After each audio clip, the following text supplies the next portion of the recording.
ఉద్యోగులు, పెన్షనర్లకు కేంద్రం నుంచి మరోసారి తీపి కబురు అందింది. అయితే ఈసారి అందరికీ కాకుండా పాత పెన్షన్ విధానంలో కొనసాగుతున్న నిర్దేశిత కేటగిరీ రిటైర్డ్ ఉద్యోగులు, వారి కుటుంబ సభ్యులకు డిఆర్‌నెస్ రిలీఫ్ డిఆర్‌ను భారీగా పెంచుతూ కేంద్ర ప్రభుత్వం కీలక నిర్ణయం తీసుకుంది.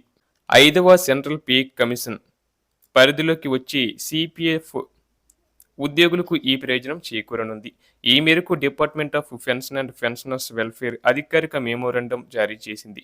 ఇందులో డిఆర్ రేట్లను ఏకంగా 4.83% పెంచడం విశేషం. మరి అందుకు సంబంధించిన పూర్తి వివరాలను తెలుసుకుందాం. కేంద్ర ఆర్థిక మంత్రిత్వ శాఖ వ్యయ విభాగం ఆమోదంతో పెన్షన్ల శాఖ ఈ మేరకు ఉత్తర్వులను జారీ చేసింది. సవరించిన ఈ కొత్త డిఆర్‌నెస్ రిలీఫ్ రేట్లు జూలై 1, 2025, జనవరి 1, 2026 నుంచి అమల్లోకి రానున్నాయి. ఈ పెరిగిన డిఆర్ ప్రయోజనం కేవలం పరిమిత కేటగిరీకి చెందిన పాత సిపిఎఫ్ లబ్ధిదారులకు మరియు వారి కుటుంబ సభ్యులకు మాత్రమే వర్తిస్తుంది.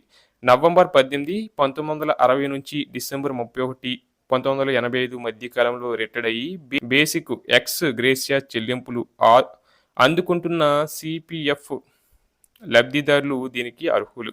Group A, B, C, D ఉద్యోగులుగా ఉండి ప్రస్తుతం 3,000, 1,000, 750, 650 ఎక్స్ గ్రేషియా పొందుతున్న వారికి ఈ డిఆర్ రేట్లను సవరించారు. జూలై 1, 2025 నుంచి 4.74% డిఆర్, జనవరి 1, 2026 నుంచి 4.83% డిఆర్ అందించనున్నారు. అలాగే జనవరి 1, 1986 కంటే ముందు రిటైర్డ్ అయ్యి మరణించిన లేదా సర్వీసులో ఉండగానే మరణించిన సిపిఎఫ్ ఉద్యోగుల జీవిత భాగస్వాములు, అర్హులైన పిల్లలకు కూడా ఈ పెంపు వర్తిస్తుంది. నెలకి 645 ఎక్స్ గ్రేషియా పొందుతున్న ఈ ఫ్యామిలీ పెన్షనర్లకు డిఆర్ పెరగనుంది. జూలై 1, 2025 నుంచి 4.66%, జనవరి 1, 2026 నుంచి 4.75% మేర డిఆర్ అందించనున్నారు. ఇవే కాకుండా నవంబర్ 18, 1960 కంటే ముందు రిటైర్డ్ అయ్యి రూ. 654, 659, 703, 965 ఎక్స్ గ్రేషియా పొందుతున్న నిర్దిష్ట కేంద్ర ప్రభుత్వ మాజీ ఉద్యోగులకు సైతం ఈ సవరించిన రేట్లు వర్తిస్తాయి.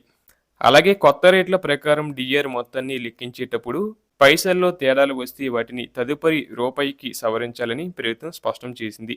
ఈ మొత్తాన్ని ఖచ్చితంగా లెక్కించి లబ్ధిదారులకు అందించే బాధ్యతను జాతీయ బ్యాంకులు, పెన్షన్ పంపిణీ చేసే ఇతర అధికారులకు అప్పగించారు. భారతీయ ఆడిట్ అండ్ అకౌంట్స్ శాఖలో పనిచేసి రిటైర్డ్ అయ్యి ఉద్యోగుల విషయంలో భారత కంట్రోలర్ అండ్ ఆడిటర్ జనరల్ సంప్రదింపులతో ఈ ఉత్తర్వులను జారీ చేసినట్లు ప్రభుత్వం వెల్లడించింది.